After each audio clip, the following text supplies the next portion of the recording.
இயேசுவுக்கே புகழ். இன்று நம்முடைய தியானத்தின் 2வது நாள். அன்பான சகோதர சகோதரர்களே, நாம் இப்பொழுது இதுவே தகுந்த காலம் பருவம் 5ல் இருக்கிறோம். நேற்று தினம் இந்த தியானத்தை தொடங்கினோம்.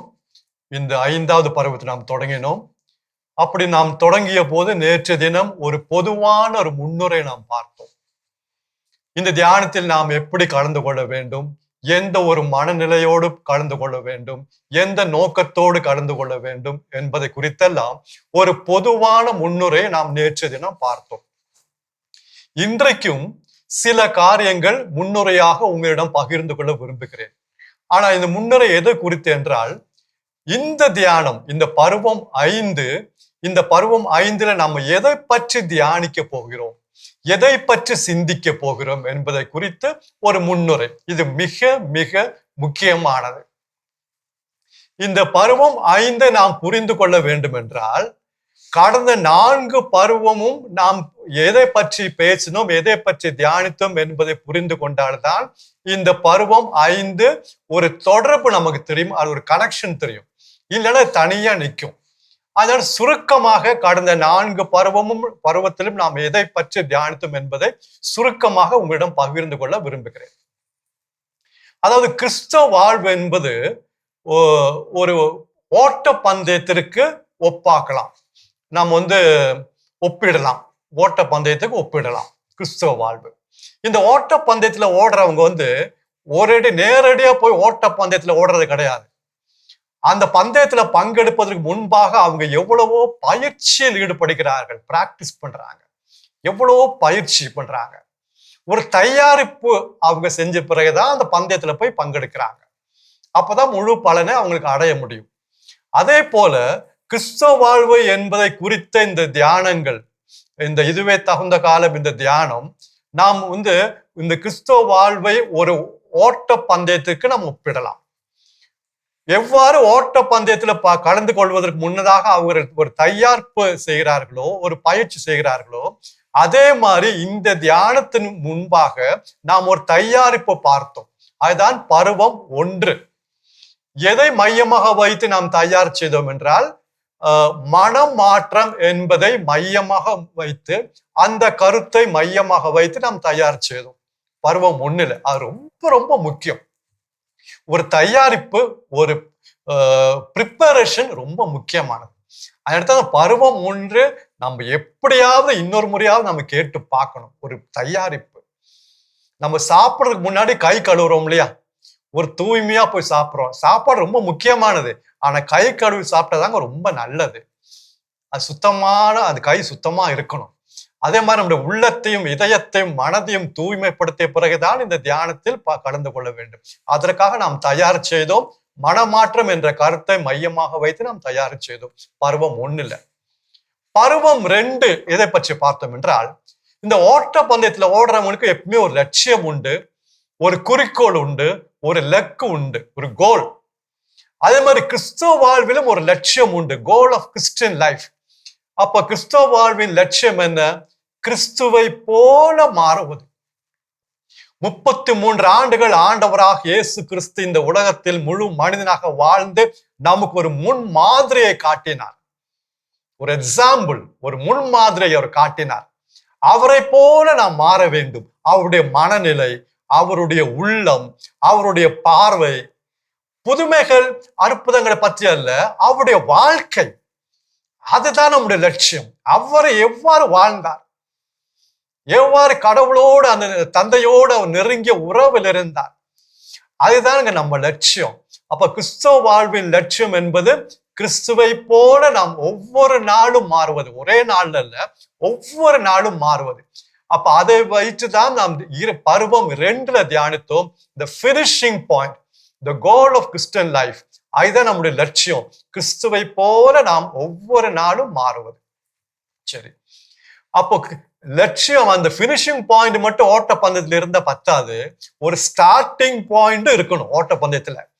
அதே மாதிரி கிறிஸ்தவ வாழ்வுல ஒரு தொடக்கம், ஒரு ஸ்டார்டிங் பாயிண்ட் இருக்கிறது. அது என்னவென்றால், ஆண்டவராகிய இயேசு கிறிஸ்துவின் சிலுவை மரணம்.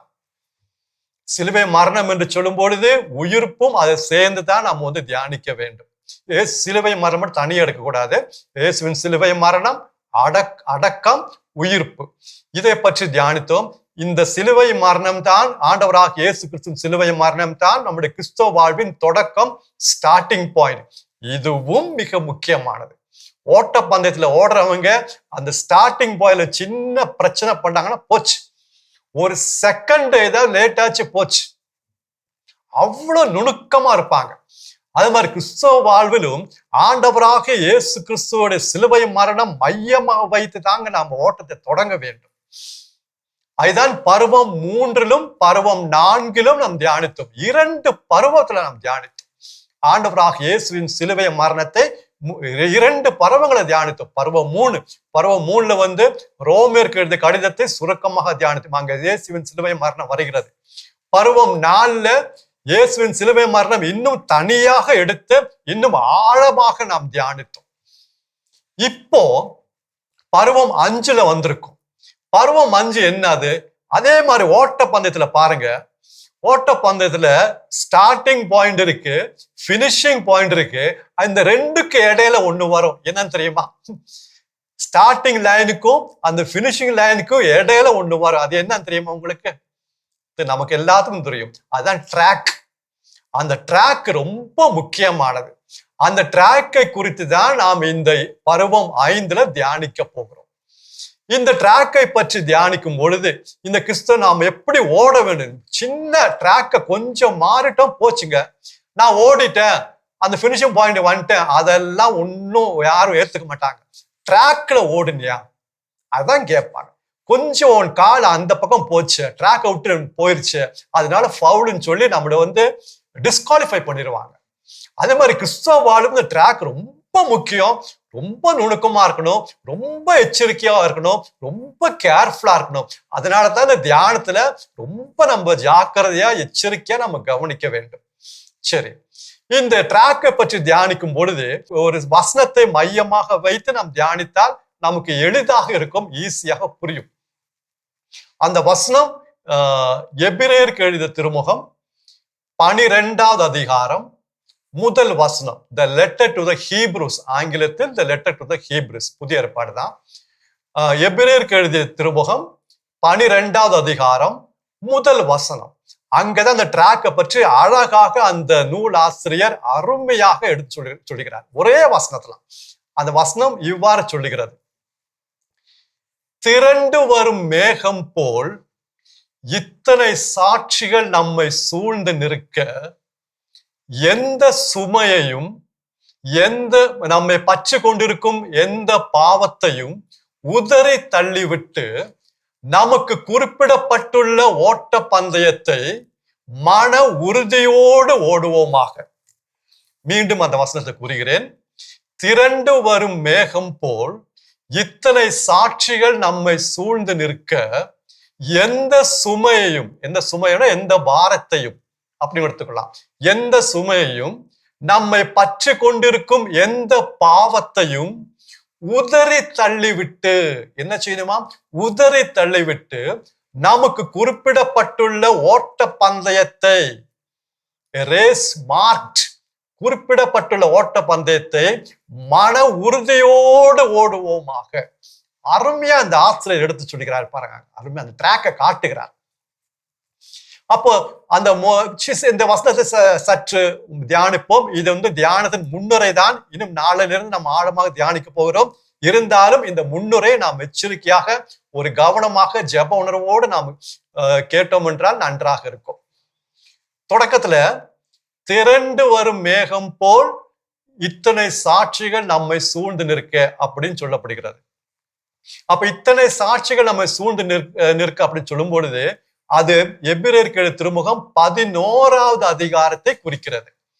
The 11th chapter of Hebrews. இந்த 11வது அதிகாரத்துல அந்த அந்த கடிதத்தின் ஆசிரியர் ஒரு லிஸ்ட், ஒரு பட்டியலை கொடுக்கிறார். விசுவாச வீரர்கள் ஆபேலிருந்து தொடங்கி, ஆபேலு, ஏனோக்கு, அப்புறம் நோவா, ஆபிரகாம், இசாக்கு, யாக்கோபு, அப்புறம் மோசே, ஜோஷப், இப்படி ஒரு பட்டியல். இவங்கெல்லாம் நமக்கு முன்னாடி ஓடுனவங்க தான்ப்பா அப்படி நூலாசிரியர் சொல்றாரு. நிறைய பேர் ஓடி இருக்காங்க, இப்ப நம்ம ஓட போறோம், அவங்கள நமக்கு சாட்சியா இருக்காங்க அப்படின்னு சொல்லி அந்த வசனத்தை தொடங்குறார். எபிரேயர் 12வது அதிகாரம் முதல் வசனத்துல, திரண்டு வரும் மேகம் போல் இத்துணை சாட்சிகள் நம்மை சூழ்ந்து நிற்க. யாரவங்களாம்? 11வது அதிகாரத்துல கொடுக்கப்பட்ட அந்த நபர்கள், ஆபேலிருந்து நிறைய பேர். இப்போ இத்தனை சாட்சிகள் சூழ்ந்து நிற்க, எந்த சுமையும் எந்த பாரத்தையும், ரொம்ப முக்கியமானது, ஒவ்வொரு வார்த்தை முக்கியமானது, அதான் நிறுத்தி சொல்றேன். இந்த ஓட்டப்பந்தயத்துல ஓடுறவங்க, அவங்க உடல்ல எந்த பாரமும் இருக்காது, வெயிட் இருக்காது. எவ்வளவு லைட்டா ஓட முடியுமோ அவ்வளவு லைட்டா அவங்க ட்ரெஸ் கூட பாருங்களேன், ரொம்ப லைட்டா இருக்கும். எந்த கனமான வெயிட்டா இருக்கிற ட்ரெஸ் போட்டிருக்க மாட்டாங்க. அவங்க பாக்கெட்லயோ கையிலயோ ஒரு கழுத்துலயோ வெயிட்டானது ஒண்ணுமே இருக்காது. ஒரு சிலர் தலைமுடியை கூட வெட்டுவாங்க அந்த வெயிட்டை குறைக்கிறதுக்காக. அப்பதாங்க அந்த லைட்டா இருக்கணுங்க. ஆனா இந்த மாதிரி பூமிக்குரிய காரியங்கள்ல ரொம்ப லைட்டா இருக்கும், ரொம்ப எச்சரிக்கையா இருக்கும். அது பிரைஸ் கிடைக்கணும், அது பேரும் புகழும் பெருமையும் கிடைக்கும், ரைட்டு, நான் வேண்டான்னு சொல்லல. ஆனா ஆவிக்குரிய வாழ்வுல, கிறிஸ்தவ வாழ்வுல எவ்வளோ பெரிய சுமையை, மூட்டையை, பாரத்தை தூக்கி நம்ம போறோம். எப்படிங்க ஓட முடியும்? எவ்வளோ பெரிய பாரத்தை சுமந்துட்டு நான் ஓடுறேன், நான் கிறிஸ்தவ வாழ்றேன், ஒண்ணும் நடக்காதுங்க. எவ்வளவு மன வேதனைகள், எவ்வளவு உள்மன காயங்கள், எவ்வளவு கசப்பான சில சம்பவங்களை மனதில் வைத்து மன வேதனையோடு இருக்காங்க. எத்தனை பேர் இன்னும் தங்களுடைய சகோதரர்களை மன்னிக்க முடியாம இருக்காங்க. சொந்த கணவனை, மனைவியை மன்னிக்க முடியாம, மாமியாரை மன்னிக்க முடியாம, வேலை செய்யும் இடத்துல அதிகாரிகளை மன்னிக்க முடியாம, எவ்வளவு பேர் இந்த உள்மன காயத்தோட, இந்த பாரத்தோட இருக்காங்க. எப்படி ஓட முடியும்? கேட்டா நாங்க கோயில் போறோம், நன்மை வாங்குறோம், 4 பேருக்கு உதவி செய்கிறோம், நல்லது. ஆனா ஓட முடியாதுங்க. வெளியில மத்தவங்கிட்ட சிரிச்சுட்டு சந்தோஷமா இருக்கிற மாதிரி காட்டிக்கிறோம், ஆனா உள்ள அவ்வளோ பெரிய பாரம். அப்ப இந்த நூலாசிரியர் சொல்றாரு, எந்த சுமையையும், எல்லா சுமையும் நாம் உதறி தள்ளிவிட வேண்டுமா? அதை வைத்து ஓட முடியாதுங்க. அப்ப இந்த தியானத்துல எதெல்லாம் நமக்கு சுமையா இருக்கோ, பாரமா இருக்கோ, அதெல்லாம் உதறி தள்ளிவிட தூய ஆவியாண்ட உதவி நாம் கேட்டு அதை உதறி தள்ளிவிட வேண்டும். இதெல்லாம் பருவம் 4 வரைக்கும் நம்ம அங்கங்க நம்ம தியானித்தோம். இருந்தாலும் இங்கே ஆழமாக இந்த தியானத்தை நாம் சிந்திப்போம், தியானிப்போம். இன்றைய இந்த பருவம் 5ல ஒரு சுமையற கூட, யாரெல்லாம் மன்னிக்க வேண்டுமோ மன்னித்து விட வேண்டும். ஏதாவது உள்மனம் காயம் இருந்தால் அதை ஆற்றிவிட வேண்டும். ஆண்டவராக இயேசுவின் திரு ரத்தத்தால் அந்த காயங்களை ஆற்ற வேண்டும். அன்பார்ந்தவர்களே, எவ்வளவு பிரச்சனை இருக்கலாம், உடல் ரீதியா வியாதியா இருக்கலாம், குடும்பத்துல பிரச்சனை இருக்கலாம், உறவு சம்பந்தமான பிரச்சனையா இருக்கலாம், பிள்ளைங்களுடைய பிரச்சனை இருக்கலாம், அவங்க சரியான வேலை இல்லை, இல்ல திருமண வாழ்க்கை ஒழுங்கா அமையல, எதுவா இருக்கட்டும், இல்ல வேலை செய்யும் இடத்துல பிரச்சனை. பாரத்தை வைத்து விடாது, வைத்து ஓட முடியாது. திருத்தூதரான பேதுரு அழகாக சொல்லுவாரு, உங்கள் கவலைகள் எல்லாம், உங்கள் பாரத்தை எல்லாம் அவர் மீது போட்டு விடுங்கள்.